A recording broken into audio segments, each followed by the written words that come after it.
Hello students, here in this video we are going to see the geographical explanation of climate of Brazil. Because of the vast latitudinal extent of Brazil, it experiences a wide range of climatic variations in climate. For example, near equator it is hot, while temperate type of climate is found near Tropic of Capricorn. Yes students, this we will see in the map. Yes students, see in the map, this we have already studied the map. Here, as Brazil has vast latitudinal extent, it experiences a wide range of climatic variations. For example, near equator it is hot, while temperate type of climate is found near Tropic of Capricorn. Brazil gets rainfall from southeast trade winds and northeast trade winds. Okay, the part of Brazilian highland extend up to northern coast. The escarpment, here the escarpment acts as an barrier obstruction to the winds coming from the sea and causes orographic type of rainfall in the coastal region. Beyond the highlands, here it is the highlands, beyond the highlands the effect of these winds get reduced and as a result rainfall is minimum. This region is a rain shadow region. This is called as the rain shadow region, and this region is also called as drought quadrilateral. Considering the temperatures in Brazil, the northern part of Brazil is hot, while the temperatures in the southern part are comparatively it is lower. Near the equator, here near the equator, that Brazilian coast, the temperature does not vary much. In the coastal regions near equator in Brazil, differences in temperatures are negligible here. The winds move in the vertical direction in this region, and similarly the convergence zone of the trade winds is weak here, and as a result cyclones are not formed, and that is why tropical cyclones rarely visit the coast of Brazil. Now we are going to see here the Amazon Valley. Here it is the Amazon Valley. Why the Amazon Valley is that receives around 2000 mm of rainfall. Yes, see in the map, most of the part of Brazil lies in the tropical zone. Yes, we know that part of Brazil it is lies in the tropical zone. Equator passes through the northern part of country. The temperature is more in this region. The average temperature in the Amazon Valley is 25 degree to 28 degree Celsius.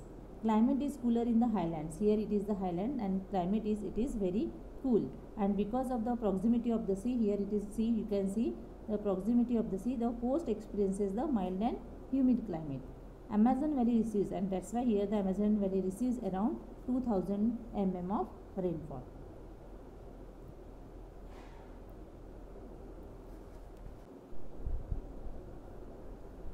Yes, now see the geographical explanation of climate of India. Now you know that India's climate is monsoon type. The sun rays are perpendicular up to the Tropic of Cancer. This Tropic of Cancer passes through the middle of the country. Yes, as a result, average temperatures are higher throughout the year in our India. See in our map of India. Here we can see in the map, this is the India annual average rainfall and temperature. Okay, here we can say that here the Himalaya and Indian Ocean, yes, with respect to the climate of India, it is very important. The importance of Himalayas and Indian Ocean with respect to climate of India, yes, we can explain like this. The Indian Ocean and Himalayan ranges, Indian Ocean and Himalayan ranges play very important role in formation of southern east monsoon winds. Yes, in summer the temperature in Punjab plain and Thar desert. Yes, here temperature in Punjab plain and Thar desert is found to be high, and as its effect the area of low pressure is developed. On the other hand, areas of high pressure are found in Indian Ocean. Yes, here it is the Indian Ocean. This leads to formation and flowing of southeast monsoon winds from Indian Ocean to mainland of India. From Indian Ocean to mainland of India. These winds are moisture laden. Yes, they are carrying the water. Okay, so these winds are moisture laden, and so they brings rainfall in India. Himalayas saves India by obstructing passage of very cold winds from the North India, from north into India in winter. Yes, from north side. Yes, so Himalayas are, these are saving the India by obstructing the passage of cold winds. The southwest monsoon winds flow from south to north and reaches towards the Himalayas. This southwest monsoon wind, yes, these winds flow from south to north and this they are reaching to the Himalayas. These winds are obstructed by Himalaya, and due to the obstruction these winds change their direction and start flowing from northeast to the Indian Ocean again. Okay, and in return journey of these winds bring the retreating monsoon in this peninsular region of India. Yes, it is okay. Now this about we will see about the seasons of the retreating monsoon in India. Yes, the winds flowing from the Indian Ocean in the southwest direction bring rainfall in India, and these winds enter the mainland of India. Yes, these retreating winds they are enter in the mainland of India from southern coastal region and keep flowing towards the interior part of India, and these winds keeps flowing to the north and reaches up to Himalayan ranges. Up to the Himalayan ranges they are reaching, and by this time their capacity to hold moisture is increasing. Okay, these winds are obstructed by Himalaya. They are obstructed by the Himalaya, and due to this obstruction these winds change their direction. These winds start flowing from northeast to the Indian Ocean. They are changing the direction and northeast to the Indian Ocean, and these winds during their journey, return journey, yes, during their return journey brings retreating monsoon in the some parts of peninsula, and this season is known as the season of retreating monsoon. Due to this retreating monsoon, it rains rarely for 6 months in Tamil Nadu. Yes, here it is, they are in the Tamil Nadu state in the southern part of India.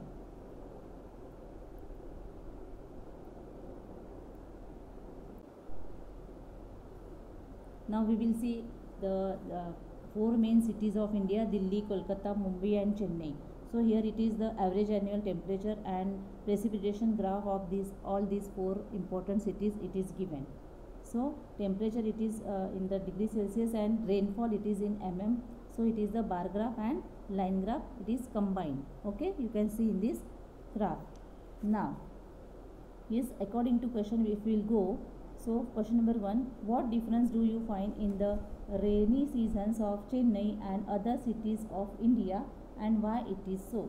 So if we will see, most of the regions of India receive rainfall, rain from the southwest monsoon wind, just we have seen in the map. Most of the regions of India receives the rainfall for nearly 4 months, that is from June to September. The southern part of India receives rain from the southeast as well as northeast monsoon winds. Chennai is located in the southern part of India. Chennai receives rain for nearly 7 to 8 months. It rains in Chennai from May to December. Okay. Now second, what similarities do you see in the temperature curves of Delhi and Kolkata? Yes, temperature curve you can see Delhi and Kolkata curves are there. So the following similarities are there. Number 1, for both the cities the height of the temperature curves increases gradually from month January to month of May. Okay, and for both the cities, yes, here Delhi and Kolkata, height of temperatures curves decreases gradually from the month of August to month of November. Okay, now here we can calculate the average range of minimum and maximum temperature of Delhi, Kolkata, Mumbai and Chennai. Yes, so average range of maximum minimum temperature of Delhi is between 6 degree to 41 degree Celsius. 6 degree Celsius to 41 degree Celsius. The average range of minimum and maximum temperature of Kolkata is between 9 degree Celsius and 37 degree Celsius. Okay, and here the maximum and minimum temperature, average maximum and minimum temperature range of that Mumbai is between 16 degree Celsius and 34 degree Celsius. And fourth is the average range of minimum and maximum temperature of Chennai is in between 21 degree Celsius and 39 degree Celsius. Now see that in which city is the range minimum and what can you infer from this. Okay, so answer of this question is the range of minimum, the range is minimum in the Chennai. If you see, we can get that in Chennai the range is minimum. Yes, it indicates that Chennai is equable climate. Chennai has equable climate. Now in which city is the range maximum, and what we can say about from this? The range is maximum in Delhi. Yes, you will see the Delhi it is maximum. It indicates that Delhi has extreme climate. Okay, now on the based on the temperature and rainfall of Mumbai, yes, comment upon its climate. Yes, what we can say about this? The average range of minimum and maximum temperature of Mumbai is between 16 degrees Celsius and 34 degrees Celsius. On the basis of temperature, it can be concluded that climate of Mumbai is hot and humid. Now next, in which month does India experiences the highest rainfall? Yes, we can see here India experiences the highest rainfall in the month of June. Now, yes, classify the cities as with equable and extreme climate. Yes, we can see that cities with the equable climates are Mumbai and Chennai, and cities with the extreme climates are Delhi and Kolkata. So in this way we have got all answers and we have completed the lesson, that is the climate.